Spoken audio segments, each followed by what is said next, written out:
From the snowy peaks to the volcanic wastelands, BarBEAria is filled with the most toughest, meanest, most viciousest bears, and their goal is to have their praises sung loud and long. So very loud, so very long.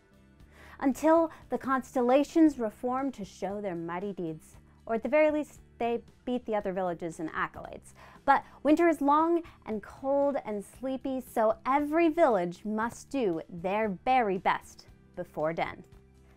To set up the game, place the adventure board into the center of the table and shuffle and place the adventure deck into its space. Put the season tracker on the first space of spring and then have each player pick their player color. After all the players have collected their color-coded village screen, board, dice, and glory tokens, they set it all up in front of themselves. And it should look like this. Then place the market cards on their spots on the market board above the adventure board. These decks are in the order of the Mercenary deck, the Fate deck, and then the Empower deck. Next to these decks will sit the resources, and below them are the Mercenary dice, followed by the Reinforcement dice, the Specialist tokens, and the Grand Offering. Now, BarBEArian takes place over the course of 9 total rounds, occurring in spring, summer, and autumn, all in preparation for the winter to come. At the start of each season, cards will be drawn from the adventure deck and then placed face up onto the adventure board. Players will compete over these cards throughout the season. At the end of the 3rd round, in any given season, score all cards that are out on the board, giving glory to the player who has the most glory tokens on any given adventure card, and then discard those cards and put out new cards for the next season. Each round will be divided into phases. There's Plan, Adventure, Brawl, Gather, Build, and finally, Cleanup. During the Plan phase, all players will be taking their turns simultaneously. However, players take turns one at a time in every other phase, going in a clockwise direction, starting with the most unbearable person at the table. I'm kidding, that's not in the rulebook. During the Plan phase, all players will roll their bears at the same time. They're represented by their dice, and we recommend that you don't actually attempt to roll real bears at home. Players should announce their results one at a time and bear witness to the rolls of the other players. Players begin the game with 3 total bears, but they'll be able to recruit more bears throughout the game. If a player has a market card, then that allows them an additional action. They must announce it and do the action before moving on to the next part of the plan phase, such as hiring a mercenary bear or re-rolling their dice. Then players will set up their village screen in front of their village board, such that their village is hidden from their other opponents, and they'll secretly be placing their dice onto the different spaces on their board. They'll all be allocating bears to various tasks simultaneously. It's important to note that dice cannot be stacked unless they have the same value.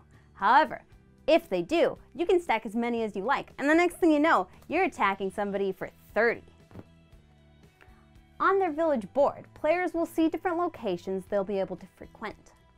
The battleground represents bears raiding other villages to their left or their right by attacking them. The player who loses will also lose some very important glory. The Go Adventuring space will represent a bear heading out to explore the world. They're placed in turn order onto the adventure cards that are face up for that season. The Barracks represents bears defending your village from enemy intruders. Now the Beehive is where bears are placed to become a beekeeper. Each die or specialist token on this space produces 1 honey resource token, but only dice with face values of 1, 2, or 3 may be placed here. Now the Temple is where bears go to retire into village elders.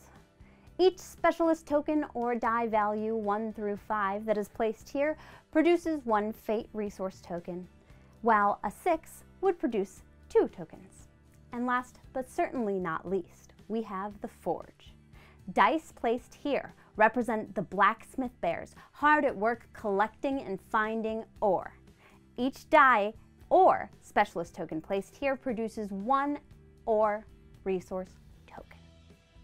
Only dice faces with values of 4, 5, or 6 may be placed here. Once all players have their dice placement selected and locked in, They all remove their screens and reveal their selections. Any player who placed a die in the adventure space of their village board is headed off on an adventure in the next phase, the adventure phase. Starting with the first player, place all adventuring dice on the event card of your choice. In a two-player game, if you have more than one die, you may choose to split them up onto multiple adventure cards. Once all players have placed their dice, compare all values on that card. Whoever has the highest total bear strength on each event may place a flag token in any available open slot and immediately receive the resources on the spot that they've chosen. In the case of a tie, the bears will have a roll-off and keep rolling until the tie is resolved. At the end of each season, whoever has the most flags on an adventure card will gain the glory listed on it. Then, we barbariously move into the Brawl phase. Yes, anything is possible in this phase. First, check to see if any players have placed dice into the battlegrounds, and if so, which opposing clan are they attempting to raid? Now, combat in this game is resolved starting with the first player and proceeding clockwise. When attempting to raid a player, first, check to see if they're also sending a raiding party to you this round. If two players attempt to raid each other, then they'll ferociously clash. In the event of a clash, tally the total strength of each side. If one force is smaller than the other, subtract the value of the smaller force from the larger one, and then remove the smaller force from the battleground.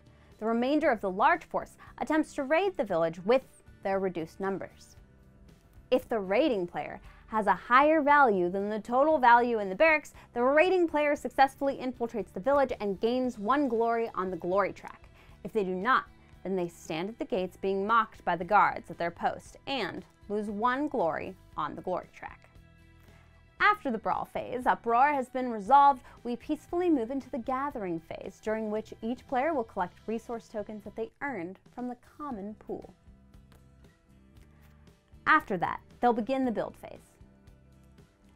In turn order, players may make a single purchase from the market. Once all players have made their first purchase, they may make a second, third, and so on and so forth, so long as they have the resources necessary to make them. Now, there are different types of purchases available. Recruiting another bear is powerful, but costly, as it takes 2 honey, 2 fate, and 2 ore for 1 new permanent die.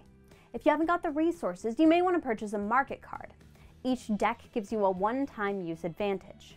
Mercenary cards will allow you to hire a mercenary bear, which gives you an extra die for 1 round, or perhaps give you a chance at spying on your fellow bears.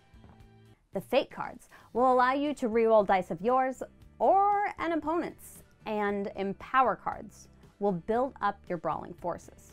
Now, specialists are great at the start because they generate 1 type of resource every turn, and if you get enough of them, you can simply spend them for extra glory points. And finally, we have the cleanup phase, during which players should organize the table, retrieve their dice that were adventuring, return the resources that were spent, place mercenary dice back onto the board, and reshuffle the merchant decks that are empty. All other resources are unavailable if their spot on the merchant board is empty. If it's also the end of a season, then players will need more follow-up steps in the wrap-up for that season. After the last round of Autumn, players will score their last round of adventure cards and reveal any offerings in their paws. Players add their offering score to the final glory total, and the bear with the most glory wins the game. And that's how you play Tales of BarBEAria. As always, if you have any questions or comments, please leave them below and we will answer them. Thanks for watching, and we'll see you next time. Be bold, play games, be you. Happy gaming!